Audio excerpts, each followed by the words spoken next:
Olá, olá, olá! Esse é o nosso podcast, é o nosso Pod Saúde. Eu sou o Rony Robson, aluno de Medicina da UFRN, e esse é meu amigo... E eu sou o Ian, eu sou também aluno de Medicina da UFRN, e hoje a gente vai conversar um pouquinho com a nossa professora Bárbara sobre um tema muito importante que nossos ouvintes querem conversar também. Primeiro, eu gostaria de agradecer o convite. Sempre bom a gente trazer informação médica de uma forma mais clara e objetiva e fácil para os nossos ouvintes.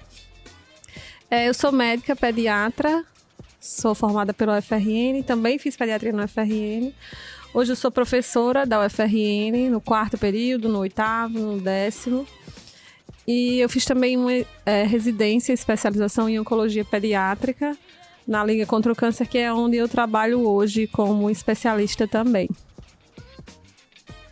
Perfeito. Hoje nós vamos explorar um assunto muito crucial na medicina, que é a desnutrição. A desnutrição calórica proteica, do qual mais conhecido como Kwashiorkor. Então, professora, a senhora pode começar explicando o que é o Kwashiorkor para os nossos ouvintes? A primeira coisa que a gente tem que entender é que o Kwashiorkor é uma desnutrição grave. Então, o paciente que chega a esse nível de desnutrição, que é o Kwashiorkor, a gente tem que aceitar que ele está numa condição grave.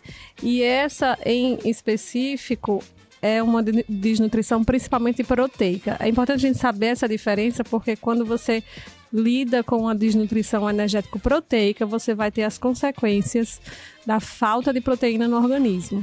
E aí a gente consegue fazer, por exemplo, um diagnóstico diferencial do marasmo, que a gente vai discutir mais lá na frente.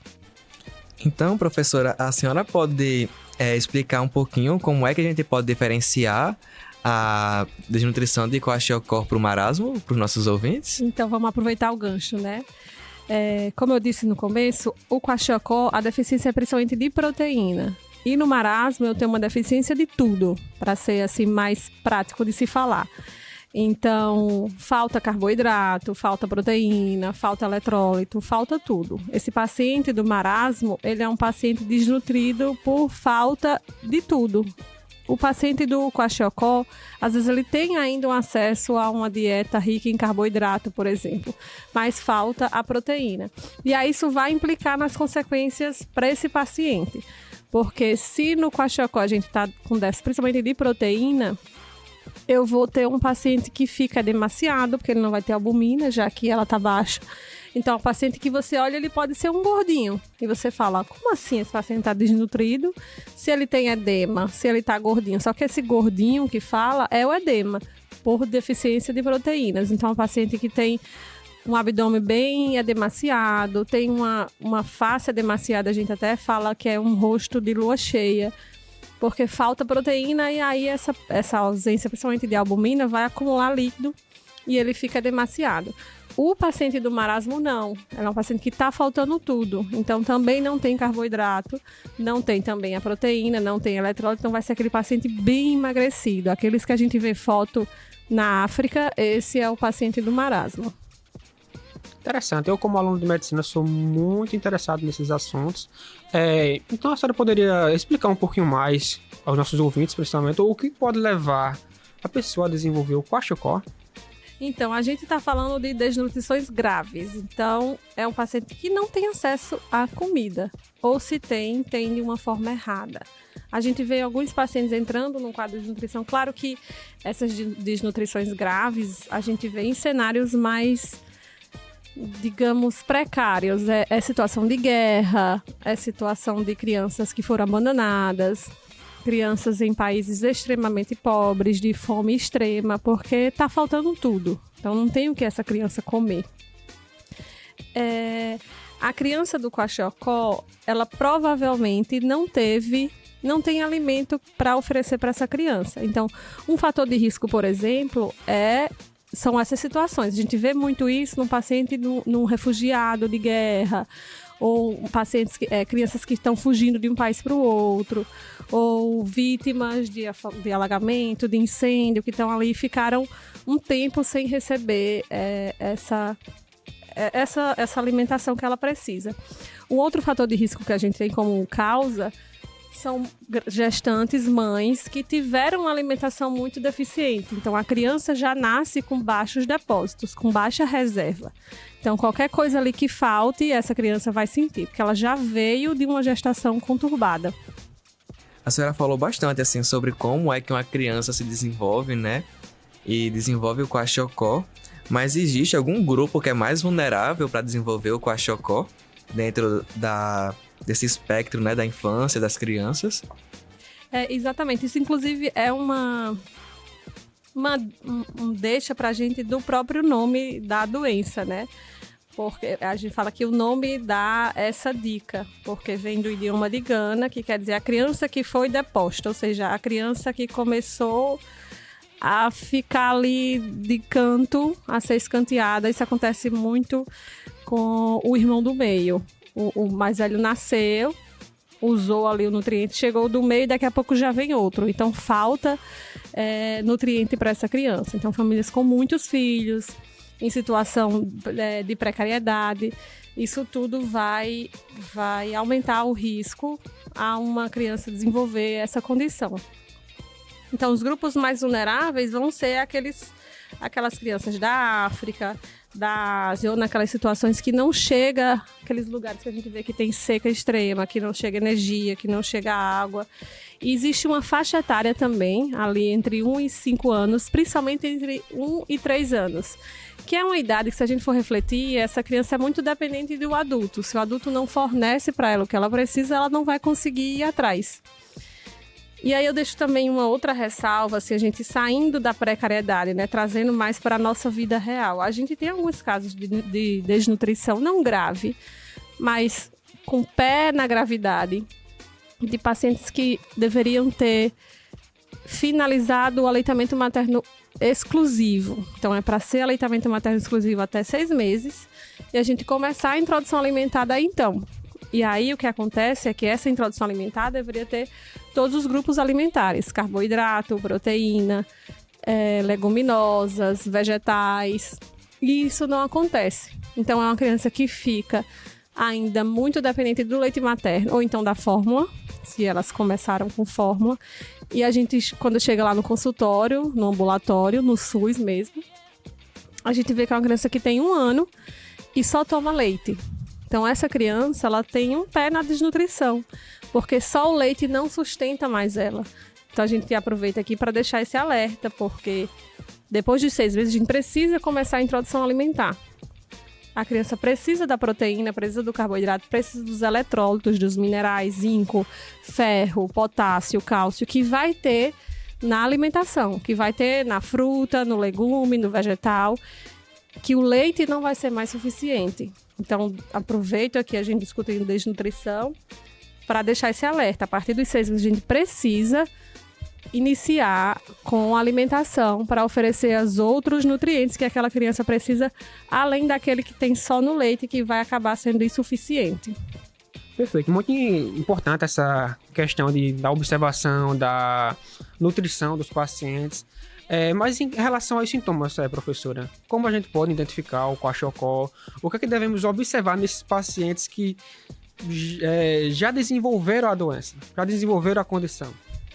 Então, a primeira coisa que a gente tem que ter em mente é que o diagnóstico do Kwashiorkor, ele é um diagnóstico essencialmente clínico. Então, é olhando a criança que a gente consegue pensar, essa criança está desnutrida, e essa desnutrição é uma desnutrição calórico-proteica, que é o Kwashiorkor.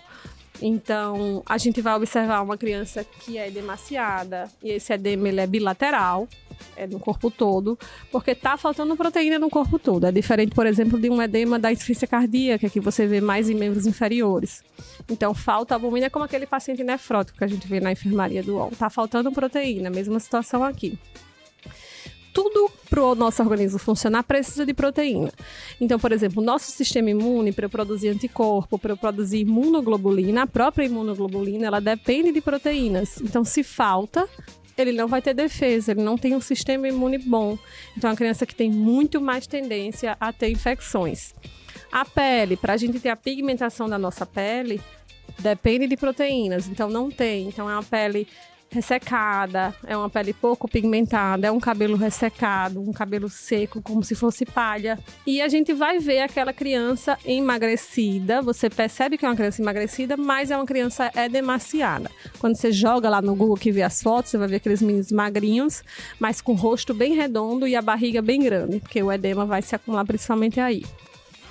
E assim a gente chega no diagnóstico, observando essa clínica. Claro que a gente vai coletar um hemograma, as proteínas, que a gente vê que elas vão estar bem diminuídas. E aí a gente junta a clínica com os exames laboratoriais, mas a gente não depende deles para dizer que essa criança está desnutrida.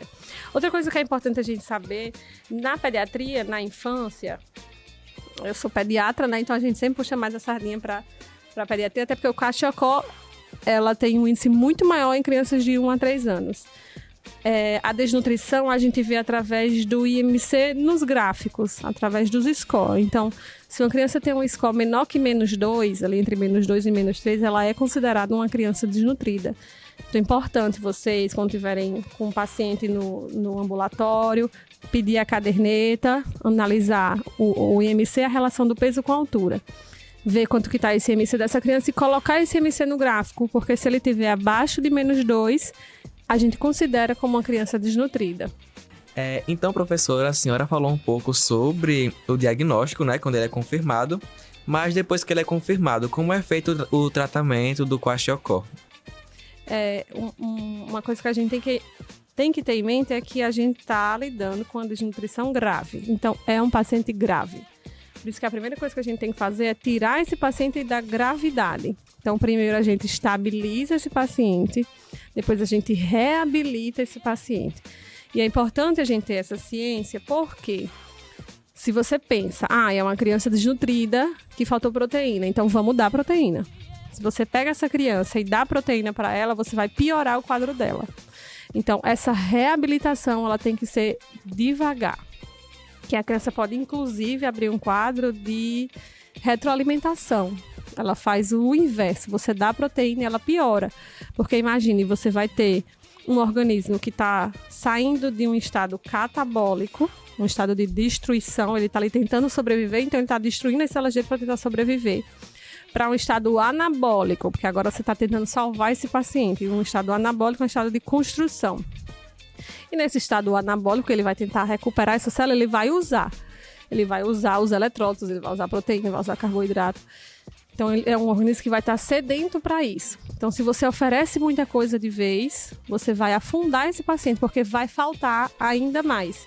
Então, a gente tem que fazer uma reabilitação, que ela vai acontecer aos poucos.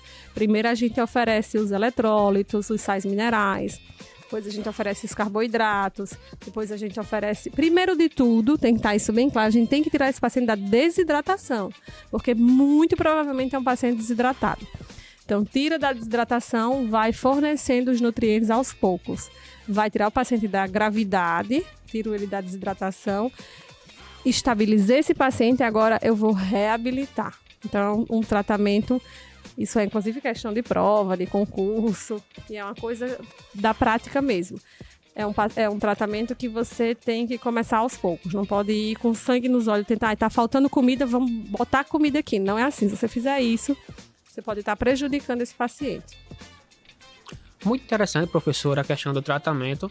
Mas a gente, como médico, a gente quer saber como nosso paciente não precisa do tratamento, como a gente pode prevenir essa condição, principalmente em relação à população vulnerável.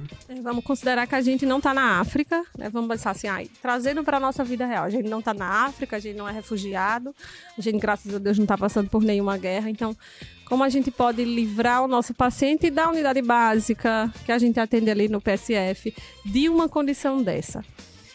É a nossa função, independente se a gente é pediatra ou não, fazer o acompanhamento das crianças de puericultura, de crescimento e desenvolvimento. São consultas mensais, que depois viram bimensais, que depois viram trimestrais. Então, em todas essas consultas, eu vou avaliando o peso, o ganho de peso, o ganho de estatura, o ganho do perímetro cefálico. E eu vou orientando em relação à alimentação. A criança de 0 a 6, ela é apenas para tomar leite materno. Aleitamento materno exclusivo. E quando você pensa isso, você lembra do que eu falei lá no começo? Você pode já participar da nutrição dessa criança quando ela está na barriga da mãe. Por isso que é muito importante essa mãe fazer o pré-natal. Então, uma forma da gente prevenir o kwashiorkor já começa na gravidez. A mãe que faz um pré-natal, ela vai fazer suplementação de ferro, se ela tiver ferro baixo. Então, já evita que a criança, por exemplo, tenha uma anemia, você acompanhando. Ela vai fazer suplementação de outras vitaminas que sejam necessárias. Ela vai fazer vacinas, que são também muito importantes. Então, a gente já começa essa prevenção na gestação. Depois que a criança nasce, a orientação de aleitamento materno exclusivo. Então, eu vou ter que saber orientar a pega, da mamada. Eu vou ter que fortalecer essa mãe para ela não desistir do aleitamento materno, porque não é uma coisa fácil. Passou dos 6, a gente tem que deixar claro a importância que é a introdução alimentar, aquilo que eu falei no começo.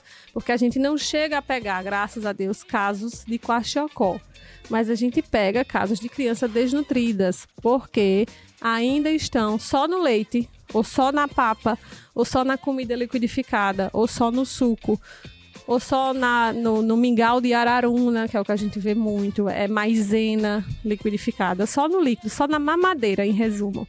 Quando ele deveria estar comendo de tudo: tomate, alface, carne, arroz, feijão, mandioca, batata doce, deveria estar comendo tudo isso. A progressão da dieta de uma criança de 6 a 1 ano é tendendo a ser igual à de um adulto. Quando ela chega com 1 ano, é para ela comer o que os pais estão comendo. E a gente espera que os pais estejam comendo todos os grupos alimentares. Então, uma forma da gente prevenir o kwashiorkor é primeiro fazendo uma boa puericultura, um bom acompanhamento de crescimento e desenvolvimento. E nesse acompanhamento a gente vai orientar como vai ser essa alimentação. Nessa orientação a gente também pode ver as suplementações. Fazer reposição de ferro na hora certa, na hora necessária, reposição de vitamina D, reposição de vitamina A, que são formas profiláticas de a gente prevenir essas deficiências. E a gente conseguir fazer essa suplementação, esse suporte nutricional. E aí, trazendo mais para a nossa realidade, para o que é mais comum, a gente vê muita criança com anemia ferropriva, com anemia por deficiência de ferro. Um ferro que a gente consegue na carne, que a gente consegue no feijão, que a gente consegue na suplementação, no próprio ferro que a gente dá nas gotinhas. E aí, se essa criança não faz essa suplementação lá por volta dos 3 meses, se ela tiver fator de risco, ou aos 6 meses, se ela não tiver fator de risco, se a gente não faz essa suplementação, essa criança tem risco, inclusive, de ter alteração do QI, alteração de cognição irreversível. Então, se a gente não trata anemia, deficiência de ferro, na criança ainda pequenininha, a gente tem sequelas que são irreversíveis lá na frente. Aí é uma criança que não consegue acompanhar na escola e ninguém sabe que foi por causa de um ferro que faltou, de um suporte nutricional que faltou lá atrás quando ela era pequenininha. Então, em resumo, uma forma da gente prevenir uma desnutrição grave na nossa realidade, considerando que a gente não está em situações de extrema escassez, é a gente fazendo um bom acompanhamento de crescimento e desenvolvimento dessas crianças. Então, professora, a gente fica muito grato assim, com a participação da senhora. E qual a mensagem que a senhora queria deixar aos nossos ouvintes sobre a importância de combater o kwashiorkor e outras formas de desnutrição? É isso que a gente acabou de falar, né? É atenção à criança. A gente sempre está discutindo isso. Inclusive, no nosso departamento de pediatria, a criança, quando ela adoece, diferente de vocês, diferente de nós adultos, ela não sabe reconhecer que está doente. Então, estou com dor de cabeça, vou aqui tomar uma dipirona. Ou, estou passando mal, vou aqui no pronto-socorro. A criança, ela precisa que um adulto pegue na mão dela e faça isso por ela. Por isso que criança é uma responsabilidade social. Então, a mensagem que a gente deixa é exatamente essa, é atenção à criança. A criança precisa de acompanhamento médico, de preferência pediátrico, por pelo menos consequente até 2 anos, de uma forma constante, que é o crescimento e desenvolvimento. Se ela tem esse acompanhamento, ela vai conseguir ter essas orientações para que ela não passe por uma desnutrição. E, claro, política pública precisa chegar o alimento na casa dessa criança. Então não adianta a gente orientar tudo à mãe, mas chega em casa, a mãe não tem o feijão. A mãe não tem a mandioca, a mãe não tem a proteína, não tem ovo, não tem carne. Então, sim, a gente precisa oferecer a essa família condições. E também é uma função do médico da família, do médico que está lá na unidade básica. Porque se está faltando, a equipe de estratégia de saúde da família consegue ir atrás ali para mudar esse quadro. Bem, gostaria de agradecer a doutora Bárbara pela sua presença aqui no nosso podcast. Esperamos que essa conversa tenha sido esclarecedora para os nossos ouvintes. Ficamos por aqui. Esse é o nosso podcast, nosso Pod Saúde. Tchau, tchau e até a próxima.